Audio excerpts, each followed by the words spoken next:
যে চারটি উপদেশ বিশেষভাবে নবী করিম সাল্লাল্লাহু আলাইহি সাল্লাম করেছেন, স্বর্ণের অক্ষরে সেই উপদেশগুলো আমাদের লিখে রাখা দরকার এবং নিজেদের অন্তরে সেগুলোকে গেঁথে রাখা উচিত।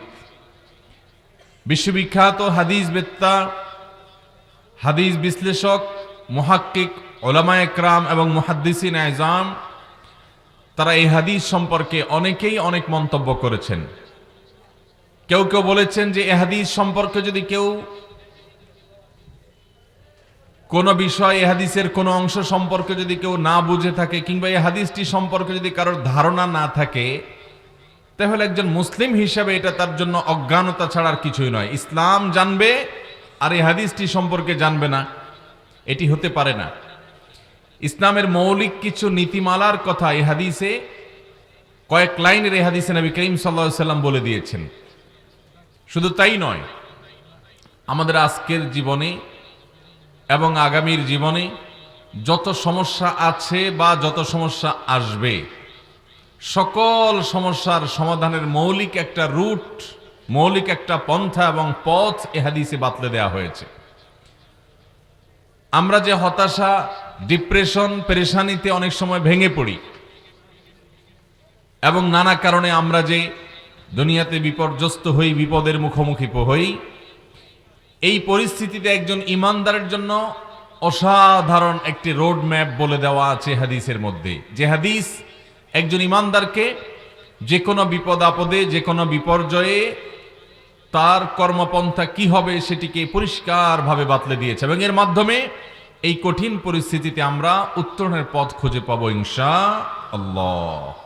মুহতারাম হাজরিন, হাদিসটি বর্ণনা করতে গিয়ে আব্দুল্লাহ ইবনে আব্বাস রাদিয়াল্লাহু তাআলা আনহু বলেছেন, কুনতু খালফান নবী সাল্লাল্লাহু আলাইহি ওয়াসাল্লাম, আমি নবী করিম সাল্লাল্লাহু আলাইহি সাল্লামের পেছনে ছিলাম ইয়াউমান, একদিন। এখানে প্রসঙ্গত বলে রাখি, আব্দুল্লাহ ইবনে আব্বাস রাদিয়াল্লাহু তাআলা আনহু এমন একজন সাহাবী যিনি নবী করিম সাল্লাল্লাহু আলাইহি সাল্লামের একাধারে চাচাতো ভাই ছিলেন, আবার তিনি বয়সে অনেক ছোট মানুষ ছিলেন। এ হাদিস বর্ণনা করার সময় তার বয়স ছিল অনেক মুহাদ্দিসদের মতে মাত্র 9 বছর। মাত্র 9 বছরের একজন কিশোর, একজন বালক এই মহামূল্যবান হাদিস বর্ণনা করছেন। শুধু এই হাদিস নয়, সবচেয়ে বেশি সংখ্যক হাদিস বর্ণনা করেছেন যারা, সেই বিরল ব্যক্তিত্বদের মধ্যে থেকে অন্যতম একজন হলেন এই আব্দুল্লাহ ইবনে আব্বাস রাদিয়াল্লাহু তাআলা আনহু, যিনি উস্তাজুল উম্মাহ।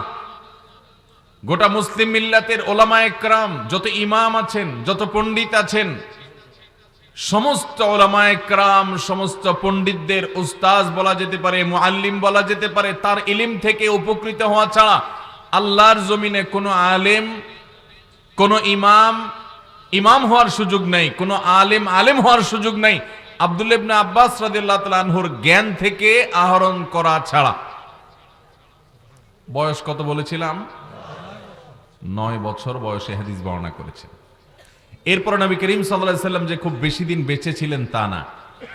কোন কোন ইতিহাসবিদদের মতে, কোন কোন বর্ণনা মতে হিজরতের মাত্র 3 বছর আগে তিনি দুনিয়াতে এসেছেন, জন্মগ্রহণ করেছেন। তার মানে নবী করিম সাল্লাল্লাহু আলাইহি সাল্লাম দুনিয়া থেকে যখন চলে গেছেন তখন তার বয়স হলো প্রায় 13 বা তার কাছাকাছি সময়। আপনি চিন্তা করুন, এত অল্প বয়সের একজন বালক, এরকম একজন তরুণ, তিনি শুধুমাত্র আমাদের না, স্বয়ং সাহাবীদের মধ্যে ওমরে ফারুক রাদিয়াল্লাহু তাআলার মতো মানুষ, আবু বকর সিদ্দিক রাদিয়াল্লাহু তাআলার মতো মানুষ, নবী করিম সাল্লাল্লাহু আলাইহি সাল্লামের শ্বশুর যারা, বয়সে নবী করিম সাল্লাল্লাহু আলাইহি সাল্লামের চাইতেও বেশি যাদের ছিল বয়স, সেই মানুষগুলো যারা নবী করিম সাল্লাল্লাহু আলাইহি সাল্লামের সান্নিধ্য, সংস্রব ওনার চাইতে আরো বেশি দিন পেয়েছেন, সেই মানুষগুলো পর্যন্ত ওনার কাছ থেকে ইলম নিতেন, অনেক কিছু জিজ্ঞাসা করতেন।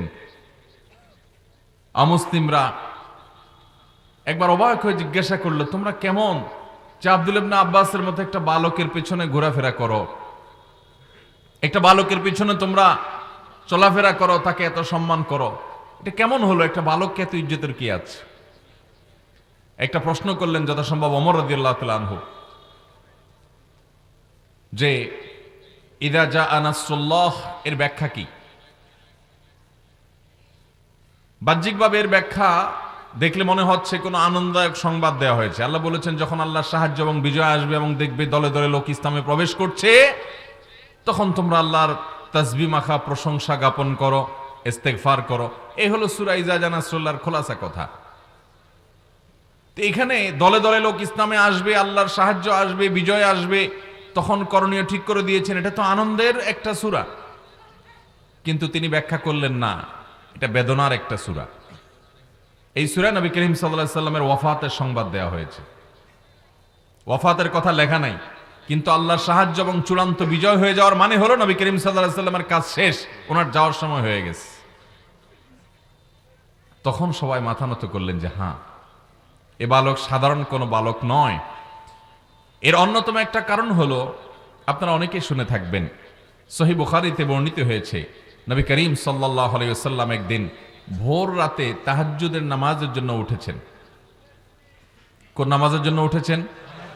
তাহাজ্জুদের নামাজের জন্য। তিনি তাহাজ্জুদের জন্য উঠেছেন। আজকাল তো এরকম পানি সাপ্লাই সিস্টেম ছিল না, ট্যাপ সিস্টেম ছিল না, আরো মরুভূমি, পানি এমনিতেই দুষ্প্রাপ্য, কষ্টসাধ্য ছিল পানি সংগ্রহ করা, আবার সাপ্লাইয়ের এই সিস্টেমও ছিল না। তো আব্দুল্লাহ ইবনে আব্বাস রাদিয়াল্লাহু তাআলা আনহু নবী করিম সাল্লাল্লাহু আলাইহি সাল্লামের সাথে রাতে ছিলেন। বয়সে কিন্তু ছোট মানুষ। তিনি নবী করিম সাল্লাল্লাহু আলাইহি সাল্লামকে ঘুম থেকে উঠতে দেখে, দুঃখিত, ঘুম থেকে উঠছেন নবী করিম সাল্লাল্লাহু আলাইহি সাল্লাম, তার আগে আব্দুল্লাহ ইবনে আব্বাস রাদিয়াল্লাহু তাআলা আনহু আঁচ করেছেন যে তিনি ঘুম থেকে উঠে প্রতিদিনের মতো আজও তিনি ওয়াশরুমে যাবেন, ওয়াশরুমের কাজ সারবেন, ওযু করবেন এবং তাহাজ্জুদে দাঁড়াবেন। নবী করিম সাল্লাল্লাহু আলাইহি সাল্লাম যখন ওয়াশরুমে গেলেন, তিনি পানিটা রেখে দিলেন। এমন জায়গায় রেখে দিয়েছেন যে একটু আগেও না একটু পিছেও না, মানে বিচক্ষণতার সাথে, যেই জায়গায় রাখলে ওনার নিতে সবচেয়ে বেশি উপকার সহজ হবে এবং কোনো কষ্ট পেতে হবে না, কোনো বেগ পেতে হবে না, কোনো বিব্রতকর পরিস্থিতির মধ্যে পড়তে হবে না, ঠিক সেই রকম জায়গায় পানি রেখে দিয়েছে।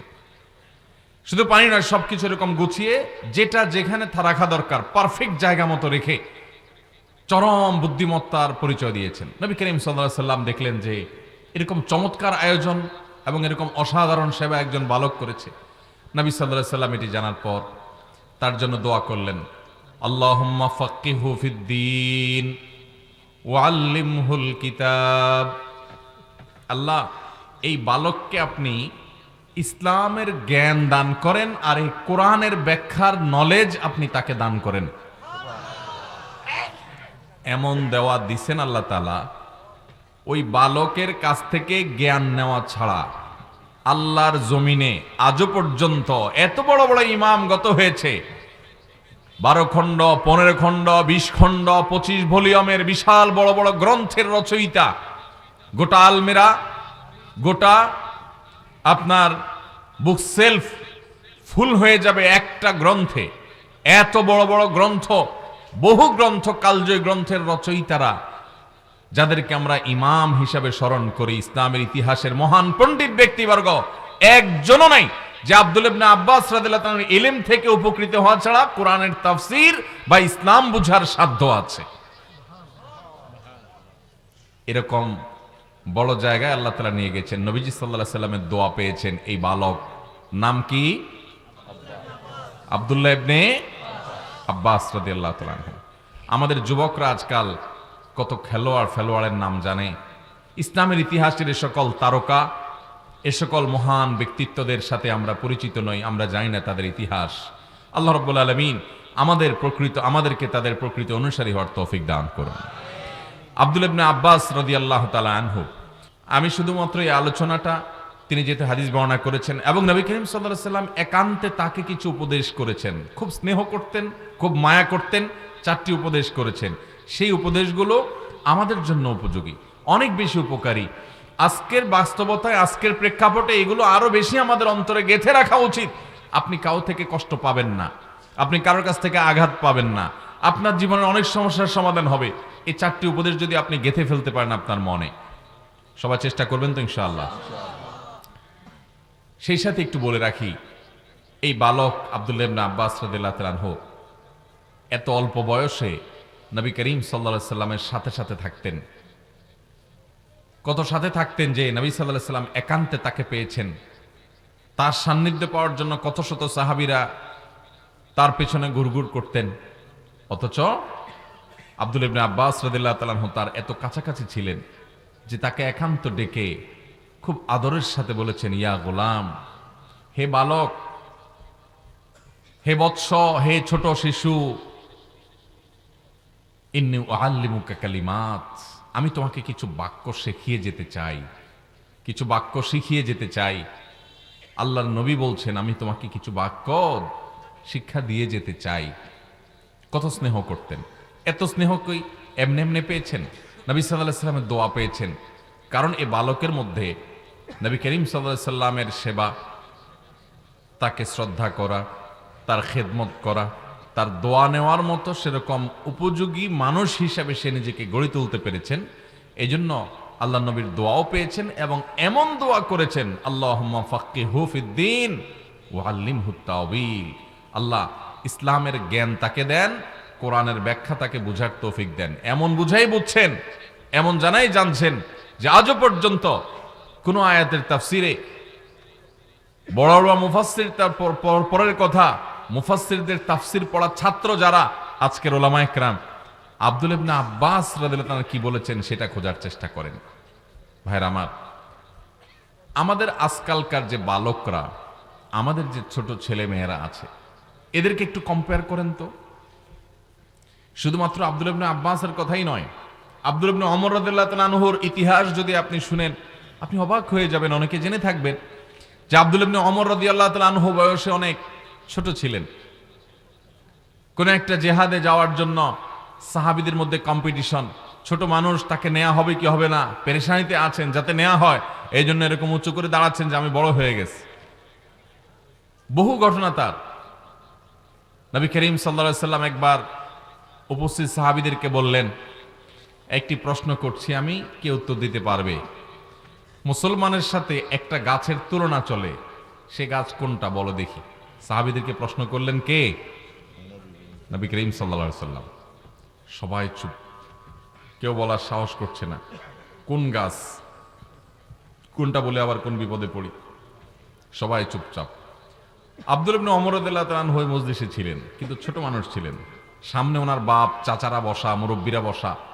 তো মুরব্বীদের সামনে নিজে থেকে কোনো একটা উত্তর দিতে যাবেন, মুরব্বীরা দেওয়ার সাহস করছেন না, তাদের সামনে উত্তর দেওয়াটাকে অসৌজন্যতা, অভদ্রতা এবং বেয়াদবি মনে করেছেন, সেজন্য উনি চুপচাপ রয়েছেন।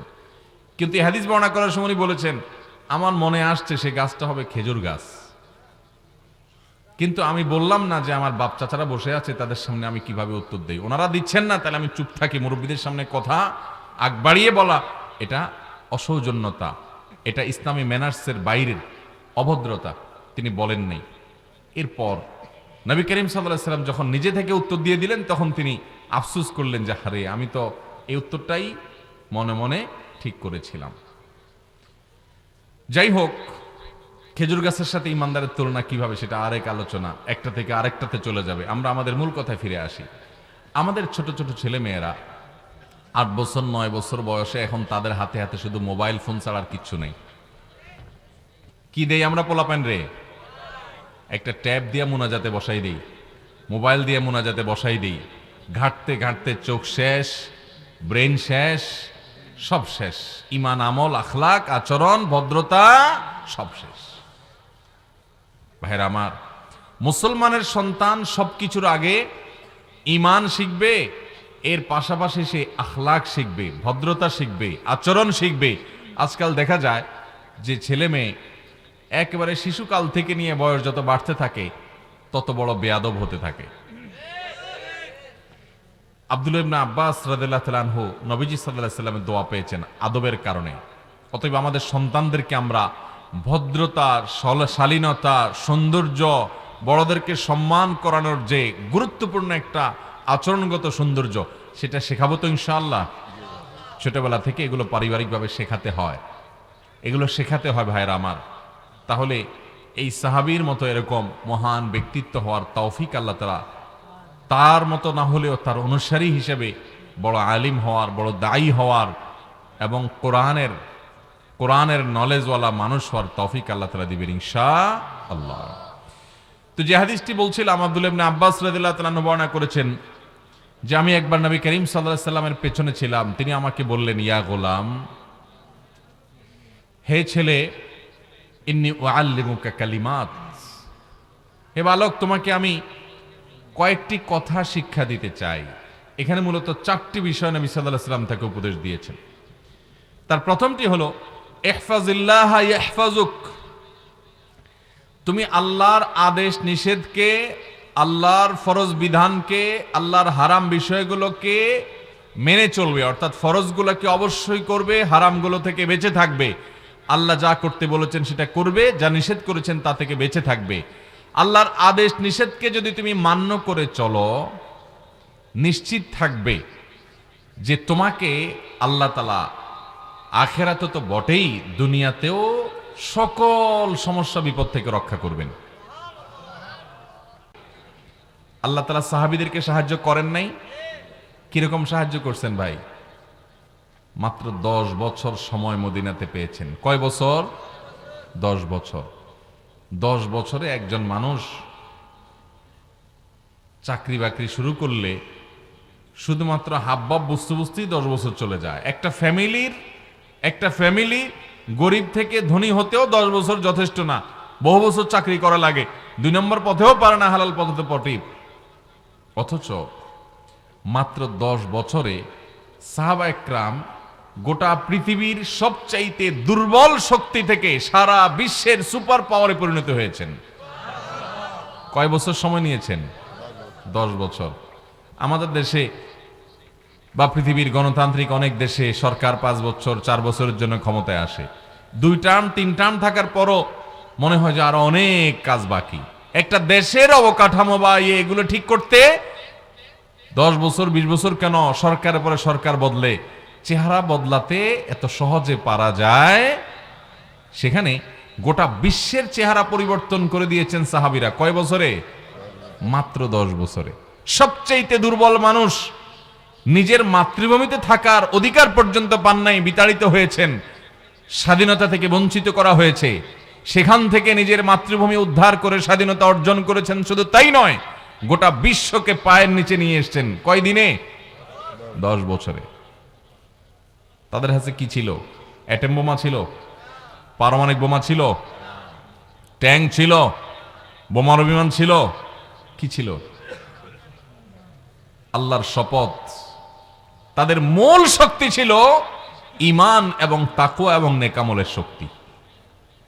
এই শক্তি এত বড় শক্তি, আল্লাহ তাআলা কোরআনে কারীমে এই জন্য বলেছেন, ওয়ালা তাহিনু ওয়ালা তাহজানু ওয়ালা তাহিনু ওয়ালা তাহজানু ওয়া আনতুমুল আ'লাউনা ইন কুনতুম মুমিনিন।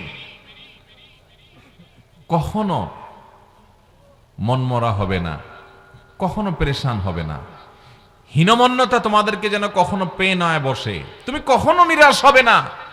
তুমি নিশ্চিত থাকো, তুমি যদি প্রকৃত ইমানদার হও, ইমানের সেই লেভেলে তুমি নিজেকে নিতে পারো, নেকামল যদি সেভাবে করতে পারো, তোমরাই বিজয়ী হবে, কোনো সন্দেহ। অতএব ভাইরা আমার, সব কিছুর আগে আমার ঈমান, আমার তাকওয়া, আমার সালাত, আমার যাকাত, আমার হজ, আমার তাহারাত, আমার আচরণ, আমার আখলাক, আমার লেনদেন, আমার কাজ কারবার, প্রতিটি বিশ্বাস, প্রতিটি কাজ, প্রতিটি কর্ম, প্রতিটি পদক্ষেপকে কোরআনের আলোকে, সুন্নাতে রাসূল সাল্লাল্লাহু আলাইহি সাল্লামের আলোকে যদি সাজাতে পারি, আল্লাহ নবী সাল্লাল্লাহু আলাইহি সাল্লাম সে আব্দুল্লাহ ইবনে আব্বাস রাদিয়াল্লাহু আনহুকে বলেছেন যে ইহফাজিল্লাহ তাজিদহু তুজাহাক, আল্লাহর বিধিবিধানগুলোকে যদি হেফাজত করে চলো, একেবারে পুঙ্খানুপুঙ্খ করে মেনে চলো, পরিপূর্ণভাবে যদি মেনে চলো, আল্লাহর সাহায্যকে, আল্লাহকে তুমি সামনে পাবা, পিছনে না, সামনে পাবা। ব্যক্তিগত সমস্যা বলেন, সমষ্টিগত সমস্যা বলেন, জাতিগত সমস্যা বলেন, ইমানদারের সকল সমস্যার সমাধানের মূল সূত্র হলো আল্লাহর আনুগত্য এবং পূর্ণ ঈমান। এটা যদি থাকে, সে যেখানে হাত দিবে ওখানে আল্লাহ তাআলা স্বর্ণ বানিয়ে দিবেন ইনশাআল্লাহ। সাহাবীদেরকে আল্লাহ বানান নাই? নবী করিম সাল্লাল্লাহু আলাইহি ওয়াসাল্লাম জান্নাতের সাহায্য দেখান নাই? ইসলামের ইতিহাসের সোনালী যুগের স্বর্ণ মানবদের, তাবেঈনদেরকে, তাবেঈনদেরকে আল্লাহ তাআলা দেখান নাই? অর্ধ পৃথিবী তারা শাসন করেন নাই, করেছে। ভাইরা আমার, তো সেই জায়গায় আমাদেরকে যেতে হবে। নবী করিম সাল্লাল্লাহু আলাইহি ওয়াসাল্লাম সে উপদেশ করেছেন কাকে? আব্দুল্লাহ ইবনে আব্বাস রাদিয়াল্লাহু তাআলা আনহুকে। খুব আদর করতেন, তাকে স্নেহ করতেন। সেই উপদেশটা আমরা জানতে পারলাম। অতএব আমরাও আমল করব তো ইনশাআল্লাহ। প্রতিটি বিষয়ে আমার রবের আদেশের উপরে পৃথিবীর কোনো আদেশ আর আমার জন্য জীবন দিব, কি নিষেধ করেছেন তার জন্য আমি জীবন দিব। প্রয়োজন হলে এর নাম হলো ঈমান, এর নাম হলো তাকওয়া, এর নাম হলো গোলামি, এর নাম হলো আবদিয়ত, এর নাম হলো মুসলমানিত্ব, এর নাম হলো সারেন্ডার করা। এটা ছাড়া মানুষ মুসলমান হতে পারবে। আমরা তো এখন ধরি মাছ না চুই পানি টাইপ মুসলমান। নামাজও পড়ি, 2 নম্বরিও করি, ওয়াজও শুনি, দুর্নীতিও করি, ওয়াজও দেখি, আবার ইউটিউবে ফিল্মও দেখি, কোরআন তেলাওয়াতও শুনি, আবার গানও শুনি। এই ভেজাল্লা মুসলমান দিয়া আল্লাহর কাছ থেকে সাহায্য পাওয়া বড় কঠিন। অতএব পিওর মুসলমান হব তো ইনশাআল্লাহ। উদখুলু ফিস সিলমি, পরিপূর্ণভাবে ইসলামে প্রবেশ করো। আল্লাহ তাআলা আমাদেরকে পরিপূর্ণভাবে ইসলামে প্রবেশ করার তৌফিক দান করুন। ভাইরা আমার, আপনি পরিপূর্ণ মুসলমান হলে আপনার লাভ, আপনার লাভ। আল্লাহর কোনো ঠেকা পড়ে নাই ভাই। যত আল্লাহর দাসত্বটা পিওর ভাবে করতে পারবেন, যত বেশি করতে পারবেন, অলৌকিকত্ব আল্লাহর সাহায্য আপনি সামনে তত বেশি দেখতে পাবেন ইনশাআল্লাহ। তাহলে দ্বিতীয় উপদেশ ছিল যে আল্লাহর বিধিবিধানকে যদি তুমি হেফাজত করে চলো, আল্লাহকে অর্থাৎ আল্লাহর সাহায্যকে তোমার সামনে পাবে। নাম্বার 3, ইযা সাআলতা ফাসআলিল্লাহ ওয়া ইযা ইসতাআনতা ফাসতাইন বিল্লাহ। তাওহীদের গুরুত্বপূর্ণ একটা সবক দিলেন তিনি তার প্রিয় শিষ্য সাহাবী আব্দুল্লাহ ইবনে আব্বাস, বালক মানুষ, আদরের তাকে। তিনি বলেছেন, ইযা সাআলতা ফাসআলিল্লাহ। তোমার যদি কিছু চাইতে হয়, তোমার যদি কিছু চাইতে হয়, অদৃশ্যের কারোর কাছে তোমার কিছু চাওয়া লাগে, তো তুমি আল্লাহর কাছে চাইবা। কার কাছে চাইবা? যদি তোমার কখনো সাহায্যের প্রয়োজন দেখা দেয়, যে কারোর সাহায্য দরকার, এখন অনেক বেশি সাহায্যের প্রয়োজন, তো সাহায্য চাইবা কার কাছে? আল্লাহর কাছে। অদৃশ্যের কারোর কাছে যদি কিছু প্রার্থনা করতে হয়, কিছু চাইতে হয়, সাহায্য যদি কোনো অদৃশ্যের কারোর কাছে চাইতে হয়, তো তিনি হবেন একমাত্র কে? আল্লাহ। নবী করিম সাল্লাল্লাহু আলাইহি ওয়াসাল্লাম বলেছেন, জুতার ফিতাটা কারো ছিঁড়ে গেছে, রাস্তা চলতে চলতে মনে করেন স্যান্ডেল পরে যাচ্ছেন, অথবা যে কোনো জুতা পরে যাচ্ছেন, ছিঁড়ে গেছে। এখন রাস্তার মধ্যে জুতা ছেঁড়া একটু মুসিবত, কিন্তু আপনি ওইটা ঠিক করে হয়তো সামনে কিছু দূর যেতে পারবেন, এরপর একটা দোকান থেকে কিনতে পারবেন, অনেক ব্যবস্থা আছে। কিন্তু ঈমানদার তার এই ছোট্ট বিপদটা যখন হবে, তখনও সে স্মরণ করবে কাকে? সে এটা চিন্তা করবে, তো সেরে ফেলবো, আরেক দোকান থেকে এটা কিনে ফেলবো না, কেনার ব্যবস্থা আছে, সারার ব্যবস্থা আছে, সবই ঠিক আছে। আমার এই ছোট্ট ক্ষুদ্র বিপদেও পর্যন্ত আমার মন চলে যাবে সবার আগে যার কাছে, তিনি কে? আর আমাদের অবস্থা হলো, জুতার ফিতা ছেঁড়া তো অনেক পরের কথা, জীবনে অনেক বড় বিপদ আসার পরও আমরা এর কাছে যাই, অমুকরে ফোন দেই, তমুকরে মেসেজ দেই, অমুকের হাতে পায়ে ধরি, অমুকের অফিসে চলে যাই, সব কুল কেনারা করার পর যখন কোনো রাস্তা পাই না, এবার যায় বলি আল্লাহ। ঠিক না ঠিক? অথচ ঈমানদারের যেই কোনো বিপদে সবার আগে যাকে স্মরণ করবে তিনি কে? আল্লাহ রাব্বুল আলামিন। আল্লাহ তাআলা আমাকে আপনাকে সেরকম ঈমানদার হওয়ার তৌফিক দান করুন। ভাইরা আমার, এটা হলো মোবাইল ফোনের নেটওয়ার্কের মতো অনেকটা। আপনি আল্লাহর সাথে যত বেশি কানেক্টেড হতে পারবেন, আপনার কানেকশনটা যত স্ট্রং হবে, নেটওয়ার্কটা যত মজবুত হবে, আপনি আল্লাহর কাছ থেকে সাহায্য তত দ্রুত পাবেন, যোগাযোগ তত দ্রুত হবে। আর এটা নির্ভর করবে যে আপনি আল্লাহকে কত বেশি স্মরণ করেন। যদি দেখেন যে না, একেবারে কোনো বিপদে সে একেবারে শেষ পর্যায়ে গিয়ে আল্লাহর কথা স্মরণ হয়, তার আগ পর্যন্ত আল্লাহর কথা মাথায়ও আসে না, ওই অমুকের কথা, তমুকের কথা, অমুক মামু, অমুক খালু, অমুক পাওয়ারওয়ালা, অমুক শক্তিওয়ালা, অমুক পয়সাওয়ালা, তাদের কাছে দৌড়ান, অমুকের হাই হ্যালো, আমার এই বিপদ হয়েছে, আমার এই সমস্যা হয়েছে, সবার কথা মনে পড়ে। আল্লাহর কথা মনে পড়ে ঠেকায় পড়ে গেলে যখন দেখেন আর কোনো উপায় নাই, এইবার এসে বলেন আল্লাহ আপনি ছাড়া উপায় নাই। এরকম যদি হয় তাহলে বুঝবেন যে আপনার নেটওয়ার্কটা 4 দাগের মধ্যে 1 দাগ আছে, তাও নিবু নিবু করে। বুঝেন নাই কথা? আর যদি আপনার যে কোনো সমস্যায় সাথে সাথে সবার আগে স্মরণ হয়, ওই আরশে আজিমের মালিকের কথা যে আমার রব সব দেখছেন, তার হাতেই সবকিছু। অতএব একটা জুতার ফিতাও ছিঁড়ে গেলে সাথে সাথে আল্লাহ আপনি আমাকে এই ছোট বিপদ হলেও সেখান থেকে আপনি উদ্ধার করেন। আমি এটাকে যত সহজ মনে করছি, আপনি সহজ না করলে সহজ নয়। এই সবক যদি আপনি নিতে পারেন তাহলে বুঝতে হবে আপনার নেটওয়ার্ক আল্লাহর সাথে 4 দাগ পরিপূর্ণ আছে, স্ট্রং আছে, 4G নেটওয়ার্ক আছে, 5G নেটওয়ার্ক আছে এবং খুব মজবুত কানেকশন আছে ইনশাআল্লাহ। ভাইরা আমার, আল্লাহ রাব্বুল আলামিন আমাদেরকে সেরকম ঈমানওয়ালা হওয়ার তৌফিক দান করুন। ঈমানগুলো একবার ঠুনকো হয়ে গেছে ভাই। আমরা আমাদের রবকে চিনি না, রবের গোলামদের কাছে দৌড়াই। এর চাইতে বড় ছোট লোকে আর কি আছে ভাই? আপনি কোন মালিকের কাছে ধর্ণা না দিয়া মালিকের দাসানুদাস, মালিকের গোলাম, মালিকের অধীনস্থ ক্ষুদ্রাতি ক্ষুদ্র কোন কর্মচারীর কাছে যায়া তার সেবা দাস হচ্ছেন কোন কাজ পাওয়ার জন্য, কোন কাজ থেকে উদ্ধারের জন্য, কোন সমস্যা থেকে উত্তরণের জন্য। আপনি কোন ব্যক্তির দাসানুদাসের কাছে যাচ্ছেন, মালিকের কাছে না, যে এটা মালিকের জন্য অনেক বড় অপমানকর।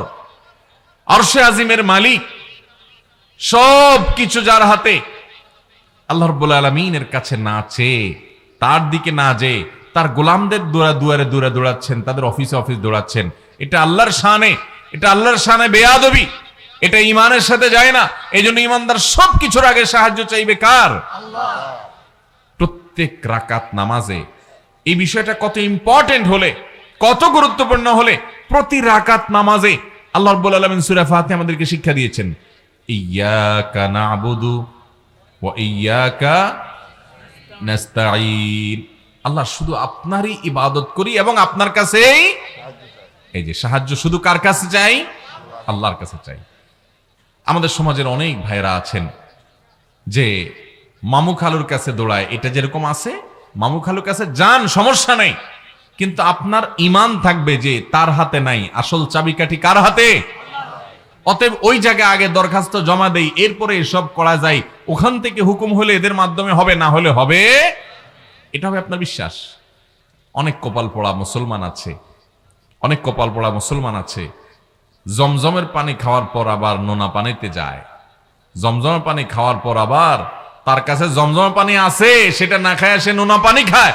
এরকম অনেক ছোট লোক মুসলমান দুনিয়াতে আছে। তার দৃষ্টান্ত কি? সন্তান হয় না, ব্যবসার উন্নতি নাই, ভোটে দাঁড়াইছে, জিততে চায়, দুনিয়ার কোনো উদ্দেশ্য আছে, মাকসাদ আছে, এটা হাসিল করবার জন্য সে ওই কোথাকার কোন মাজারে চলে যায়, মাজারে যায় সেজদা দেয়, মাজারে যায় বাবার কাছে দোয়া করে, মাজারে যিনি সাহিত্য তার কাছে প্রার্থনা করে, তার ওখানে মান্নত করে, তার ওখানে সিন্নি দেয়, তার ওখানে দান সাদাকা করে এবং বসে বসে কান্দে। কেন কান্দে? তার দুনিয়ার উন্নতির জন্য। এই লোকটা ঈমানদার নিজেকে দাবি করে, সে আল্লাহকে চিনে, আল্লাহর পরিচয় জানে, সে জানে যে আল্লাহই হলেন একমাত্র সত্তা, যিনি কাদির, সবকিছু করতে সক্ষম, আর কেউ না, সব সৃষ্টি আর তিনি স্রষ্টা। এই কপাল পোড়া জানে, তারপরও মহান সৃষ্টিকর্তা আর মহান মালিকের কাছে না যাইয়া মালিকের একজন দাসের কাছে যায় গোলামি করছে। এর চাইতে বড় কপাল পোড়া, এর চাইতে বড় বেয়াদব, আল্লাহর শানে বেয়াদবি করার মতো মানুষ আল্লাহর জমিনে আরেকটা নেই। এই জন্য তাকে শিরক বলা হয়েছে, আর শিরকের অপরাধকে জুলমে আযীম বলা হয়েছে, এবং এটা আল্লাহ তাআলা মাফ করবেন না তওবা ছাড়া দুনিয়া থেকে গেলে। এরকম কপাল পোড়া আমাদের মধ্যে আছে না নাই? আহা ভাইরা আমার, এই শিরক আমরা অনেকভাবে করছি। অনেকে ভালোবাসেন, আপনি এমন ভালোবাসা বাসেন তার জন্য জীবন দিতে পারবেন। জীবন যদি কারোর জন্য দিতে হয় ভালোবাসায়, তিনি কে? একমাত্র আল্লাহ। আমার জীবন যদি কারোর ভালোবাসায় বেলানোর মতো ঈমানের শক্তি আমার মধ্যে থাকে, তো তিনি কে হবেন? একমাত্র আল্লাহ রাব্বুল আলামিন। যার নির্দেশে আমি গভীর রাত পর্যন্ত জেগে থাকবো, যার ভালোবাসায় আমি গভীর রাত পর্যন্ত জেগে থাকবো। আজ মুসলমান রাত 1টা 2টা 3টা পর্যন্ত জেগে থাকে কাফেরের খেলা দেখার জন্য। আল্লাহর ভালোবাসায় ফজর পর্যন্ত জাগার তৌফিক হয় না। আল্লাহ এই দুর্ভাগা হতভাগা মুসলমানিত্ব থেকে আমাদেরকে পিওর এবং খাঁটি মুসলমান হওয়ার তৌফিক দান করুন। ভাইরা আমার, নফসের গোলামি করে শয়তানের কথা শুনে বহু সময় কাটাইছেন, আসেন একটু আল্লাহর গোলামি কিছুদিন করে দেখেন। আমি আল্লাহর শপথ করে বলতে পারি, আল্লাহর দাসদের গোলামি করে যে তৃপ্তি পাইছেন, যতটুক পাইছেন, আরশে আজিমের মালিকের গোলামি করলে তার চেয়ে অনেক বেশি মজা পাবেন ইনশাআল্লাহ। সবচেয়ে কঠিন শাস্তি বিবাহিত মানুষ যখন জেনা লিপ্ত হবে তার ইসলামের দণ্ডবিধিতে, এসব জানার পর আল্লাহ তাআলার এই নিষেধাজ্ঞার কথা মাথায় রেখে আপনি লজ্জিত হয়ে আল্লাহর মহব্বতে, আল্লাহর ভালোবাসা, আপনার দুনিয়ার এই 2 নম্বর ভালোবাসাকে কাট করে দিলেন। চেষ্টা করা যাবে ইনশাআল্লাহ। ভাইরা আমার, ত্যাগের মধ্যে, আল্লাহর মহব্বতের কারণে যে ত্যাগ হয়, ত্যাগের মধ্যে অসম্ভব শান্তি আছে। আসিয়া ফেরাউনের স্ত্রী নিজের স্বামীকে ত্যাগ করে ছেড়ে দিয়েছে। কার মহব্বতে? আল্লাহর মহব্বতে। লস করছেন না লাভ করছেন? এমন লাভ করছেন, হাজার হাজার বছর চলে গেছে, আজও পৃথিবীতে আসিয়াকে মহব্বত করা, শ্রদ্ধা করা, এহতেরাম করা, সম্মান করা, স্যালিউট জানানোর মতো মানুষ পৃথিবীতে অভাব হয় না, কিয়ামত পর্যন্ত হবেও। আর ওই 2 নম্বর ভালোবাসা, যেটা বিবাহ বহির্ভূত সম্পর্ক, এটার জন্য অনেকে জীবন দিছে, অনেক কিছু করছে। একজনের নাম বলতে পারেন যে পৃথিবীর ইতিহাসে চিরস্মরণীয়, বরণীয়, হাজার হাজার বছর ধরে সবাই তাকে স্মরণ করে? বলতে পারবেন? ভাইরা আমার, অতএব আল্লাহর জন্য ত্যাগ, এটা আমাদেরকে সম্মান এনে দিবে, দুনিয়া আখিরাতে কল্যাণ এনে দিবে। শয়তান আমাদের শত্রু, সে আমাদেরকে এগুলো বুঝতে দেয় না। তওবা করবো তো ইনশাআল্লাহ। বিভিন্নভাবে আমরা আল্লাহর সঙ্গে শিরক করি, আমি সেদিকে যাব না। তো তৃতীয়ত যে উপদেশ নবী সাল্লাল্লাহু আলাইহি সাল্লাম আব্দুল্লাহ ইবনে আব্বাসকে করেছেন, ইযা সাআলতা ফাসআলিল্লাহ ওয়া ইযা ইসতাআনতা ফাসতাইন বিল্লাহ। যখন কিছু চাইবা কার কাছে চাইবা? যখন সাহায্য চাইতে হবে কার কাছে সাহায্য চাইতে হবে? আল্লাহর কাছে। আল্লাহর কাছে এমন ভাবে সাহায্য চাইবেন যে আল্লাহ তাআলা না দিয়ে যাবেন না, আল্লাহ তাআলা দিবেন আপনাকে। এবং সবার আগে মনটা কোথায় যেতে হবে? আল্লাহর দিকে। অসুখ হলে আমাদের সবার আগে মনে করেন আপনার জ্বর আসছে, কি আসছে? জ্বর আসছে, আপনার শরীরটা ব্যথা, সবার আগে মনে পড়ে কিসের নাম? তাহলে তো সব ফেরেশতা এখানে দেখা যাচ্ছে। আমার তো সবার আগে নাপার কথা মনে আসে। আল্লাহ তাআলা আমাদেরকে মাফ করুক। ভাইরা, জ্বর আসলে শরীরে সবার আগে আসলে সত্যি সত্যি বলেন কার কথা মনে আসে? কিছু বুজুর্গ নেককার আছে, এদের আল্লাহর কথা মনে আসে, মাশাআল্লাহ আছে আল্লাহর কিছু বান্দা। বাকি বেশিরভাগ মানুষের মনে আসে কার কথা? প্যারাসিটামল নাপার কথা, ঠিক না? ভাইরা আমার, পেটে ব্যথা শুরু হয়েছে, সবার আগে মনে আসে ডাক্তার সাহেবের কথা, ঠিক কি না বলেন? ঠিক আছে, আপনি ডাক্তারের কাছে অবশ্যই যাবেন। নবী করিম সাল্লাল্লাহু আলাইহি ওয়াসাল্লাম নির্দেশ করেছেন তোমরা ঔষধ গ্রহণ করো, কারণ আল্লাহ তাআলা এমন কোন রোগ সৃষ্টি করেন না যার জন্য ঔষধ বা প্রতিষেধক সৃষ্টি করেন নাই। ওষুধ গ্রহণ করো। ওষুধ গ্রহণ করা, চিকিৎসা গ্রহণ করা, এটা সুন্নাহ, অসুবিধা নাই। কিন্তু ঈমানদারের যে কোনো অসুবিধায় সবার আগে যাকে তিনি স্মরণ করবেন তিনি হলেন আল্লাহ রাব্বুল আলামিন। যে আল্লাহ, জ্বর হয়েছে, আপনি আমাকে রক্ষা করেন। ঠিক আছে, আমি ডাক্তারের কাছে যাচ্ছি, ঠিক আছে আমি নাপা প্যারাসিটামল খাচ্ছি, ঠিক আছে আমি শরীর মুছে তেনা দিয়ে, ভিজা তেনা দিয়ে মুছে জ্বর দূর করার চেষ্টা করছি, কিন্তু আল্লাহ আপনি সাহায্য করেন, আপনি হেফাজত করেন। মনটা সবার আগে কার কাছে যাবে? আল্লাহর কাছে। ওই ছোট বাচ্চার মতো, ছোট বাচ্চা কেউ যদি তারা একটা ধাক্কা দেয়, একটু বকা দেয়, একটা গালি দেয়, একটা মাইট দেয়, একটা ঘুষি দেয়, একটা থাপ্পড় দেয়, ছোট্ট 2, 3, 4 বছরের পোলাপান সবার আগে কারে ডাক দেয়? মা। স্মরণ আসে কার কথা? কারণ সে জানে তার মায়ের চাইতে আপন এই মুহূর্তে তার জন্য কেউ নাই। ভাইরা আমার, ইমানদারের জন্য, ইমানদারের মূল আশ্রয়স্থল হলেন আল্লাহ রাব্বুল আলামিন। আমাদের ইমানগুলো বড় ঠুনকো হয়ে গেছে, বড় দুর্বল হয়ে গেছে, আল্লাহর কথা স্মরণ আসে না। আমি নিজেও ভাই এ রোগ থেকে মুক্ত না, আপনাদেরকে বলছি আমিও এ রোগ থেকে ঊর্ধ্বে উঠতে পারি নাই। আল্লাহ রাব্বুল আলামিন আমাকে, আপনাকে, আমাদের সবাইকে আল্লাহ তাআলার সাচ্চা ইমানদার বান্দা হওয়ার তৌফিক দান করুন। ইমানের একেবারে ডিপে যাওয়ার, গভীরে যাওয়ার তৌফিক আল্লাহ তাআলা আমাদেরকে নসিব করুন।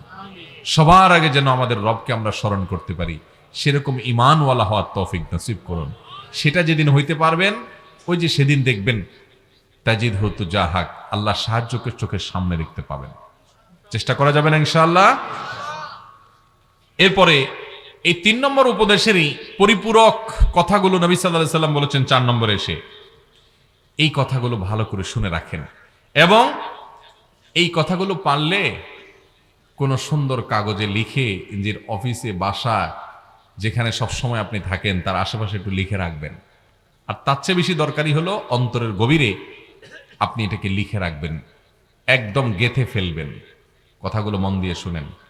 তিনি বলেছেন, ওয়া আলাম, জেনে রাখো হে ইবনে আব্বাস, হে বৎস, হে বালক, ভালো করে মাথায় রাখবা, জেনে রাখবা, আন্নাল উম্মাতা লাউ ইজতামাআত আলা আন ইয়ানফাউকা বিশাইইন, গোটা পৃথিবীর সকল মানুষ যদি ডিসিশন নেয়, শুধু জাতীয় সংসদে না, শুধুমাত্র জাতিসংঘে না, গোটা বিশ্বের সব মানুষ মিলে যদি ডিসিশন নেয় যে তোমার কোনো উপকার করবে, সিদ্ধান্ত নিয়ে নিচ্ছে আপনার উপকার করা, সিদ্ধান্ত নিচ্ছে পৃথিবীর সকল দেশের প্রেসিডেন্ট, সকল দেশের প্রধানমন্ত্রী, রাজা মহারাজা, সকল দেশের নাগরিক সবাই মিলে ঐক্যবদ্ধ হয়েছে যে এই একটা মানুষকে আমরা রক্ষা করব, উপকার করব, সিদ্ধান্ত যদি সবাই নিয়ে নেয়, লাম ইয়ানফাউকা ইল্লা বিশাইইন ক্বাদ কাতাবাহুল্লাহু লাক, মনে রাখবা সবাই মিলে সিদ্ধান্ত নিও, আল্লাহ তোমার জন্য যতটুকু কল্যাণ এবং উপকার লিখে রেখেছেন তার থেকে এক চুল